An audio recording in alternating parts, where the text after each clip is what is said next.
तवज्जो चाहूंगा।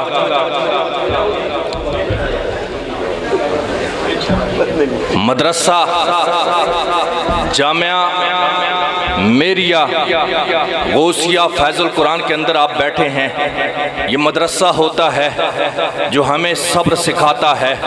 ये मदरसा होता है जो तलबा को अपनी खुशियों को पामाल करना सिखाता है।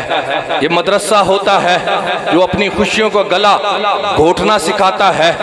तब जाके कुरान सीने में आता है। पूछो उलमा से बच्चों के साथ कितनी मेहनत करनी पड़ती है, तब जाके कुरान सीने में उतरता है। पूछो अल्लामा वकास साहब से कि बच्चों को एक एक आयत कैसे पढ़ाई जाती है, सिखाई जाती है, तब जाके कुरान सीने में आता है। मैं मुबारकबाद देता हूँ उस माँ को जिसका बेटा आज जामिया मेरिया गौसिया से कुरान का हाफिज बन के निकलेगा। मैं मुबारकबाद देता हूँ उस बाप को जिसका बेटा आज कुरान की दौलत अपने सीने में लेके निकलेगा। ओ लोगों, तुम भी औलाद वाले हो। हर किसी को अपना बेटा प्यारा लगता है, हर किसी को अपनी औलाद प्यारी लगती है। आज जब तुम शाम को वापस आते हो 10-20 रुपए की चीज लाते हो, पहले बीवी से पूछते हो बता मेरा बेटा कहाँ है। बीवी कहती है फलां बिस्तर पे लेटा है।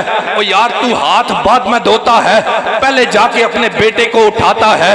तू पाँव बाद में धोता है, पहले जाके अपने बेटे से प्यार करता है। तू खाना बाद में खाता है, पहले जाके अपने बेटे को सीने के साथ लगाता है। ओ यार, इन बच्चों के भी माँ बाप हैं, क्या इनके साथ माँ बाप प्यार नहीं करते?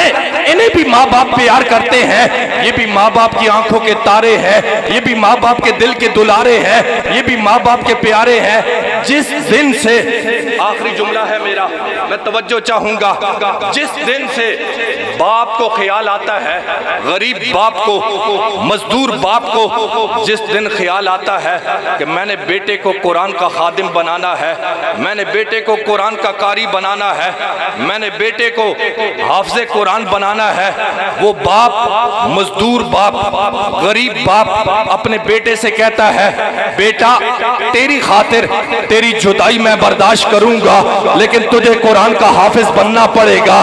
बेटा तुझसे दूरी मैं बर्दाश्त करूंगा, लेकिन तुझे कुरान का हाफिज बनना पड़ेगा।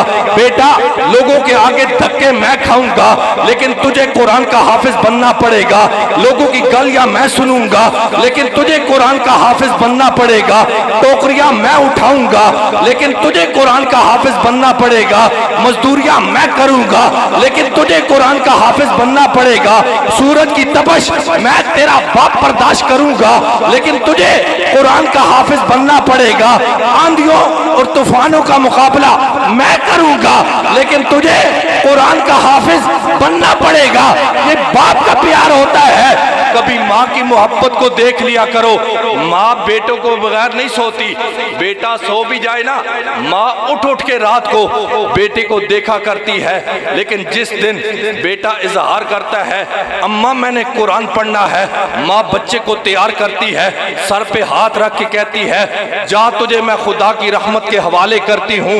वो गरीब का बच्चा, मजदूर का बच्चा जब मदरसे में आता है, आके कुरान को हिफ्ज करता है, उधर अमीरों के बच्चे, उधर कॉलेज और यूनिवर्सिटियों में पढ़ने वाले बच्चे जब शाम के वक्त अपने घरों से निकल के दुकानों पे जाके मनचाही चीजें खाते हैं, अपने शौक पूरे करते हैं, इधर गरीब का बेटा, मजदूर का बेटा मदरसे से बाहर निकलता है, मन उसका भी करता है, पसंद उसकी भी है, वो भी कोई चीज खरीदे, लेकिन उसके पास पैसे नहीं होते। तालिब इल्म गरीब का बच्चा हाथ बगलों में दुबा के हसरत लेके खड़ा हो जाता है। मशीयत इलाही की तरफ से जवाब आता है कुरान वाले परेशान क्यों होता है? अगर पैसे नहीं है उदास ना हो, कुरान पढ़, कुरान की दौलत को सीने में ला। एक वक्त ऐसा आएगा तू मुसल्ले पे खड़ा होगा, तुझे इमाम बनाया जाएगा, पूरी बस्ती को तेरा गुलाम बनाया जाएगा। और मैं बच्चे परेशान क्यों होता है? पूरी बस्ती को एक वक्त आएगा गुलाम बनाया जाएगा। वो लोगों मदरसों का ख्याल किया करो। जो लोग मदरसों के खिलाफ बक बक करते हैं वो अपनी जबानों को ताले लगाओ, वरना नस्लें बर्बाद हो जाएंगी, कोई पूछने वाला नहीं होगा। वही लोग दुनिया में शाद रहते हैं, वही लोग दुनिया में शाद रहते हैं जो मदरसों के साथ रहते हैं। वही लोग दुनिया में शाद रहते हैं जो मदरसों के साथ रहा करते हैं।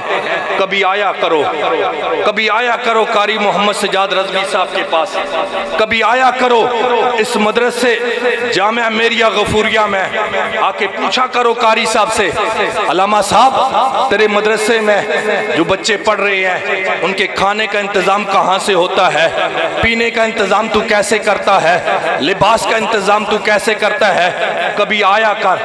अगर नहीं आता, इस मदरसे में नहीं आता, फिर किसरां के किसी कब्रिस्तान में जाया कर, किसरां के किसी कब्रिस्तान में जाया कर।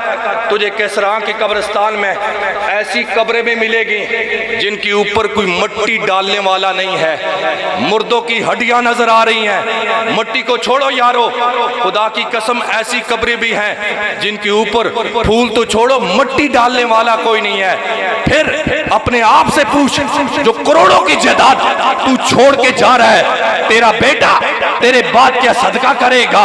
तेरा बेटा तेरे बाद क्या तू खैरात करेगा? नहीं।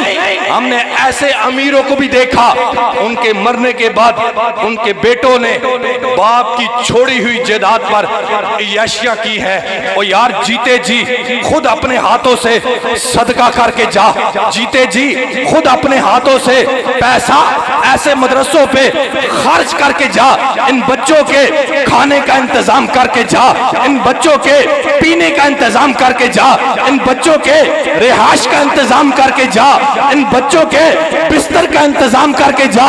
मैं नहीं जानता तेरे मरने के बाद कितने लोग नमाज़े जनाजा में आएंगे। मैं ये भी नहीं जानता तेरे मरने के बाद कितने लोग कुल की महफिल में आके तेरे लिए लखियां पढ़ेंगे। मैं ये भी नहीं जानता तेरे मरने के बाद कितने लोग हाथ उठा के तेरे लिए दुआ करेंगे। मैं ये भी नहीं जानता तेरे मरने के बाद कितने लोग तेरे लिए आंसू बहाएंगे। लेकिन खुदा की इज्जत की कसम इतना जानता हूँ, अगर तूने इस मदरसे में पढ़ने वाले तुलबा का ख्याल किया, तू मार जाएगा। तेरी कब्र पे इन बच्चों के सदके अल्लाह रहमतों का नज़ूल करेगा। इसलिए इस मदरसों के साथ ताउन करो। जब तक ये बच्चे कुरान पढ़ते रहेंगे अल्लाह तुम्हारी कब्र पे रहमतों का नज़ूल करेगा। इसलिए कि लोगों इन उलमा की कदर करो, इनके साथ वफाएं करो, इन तुलबा की खिदमत करो।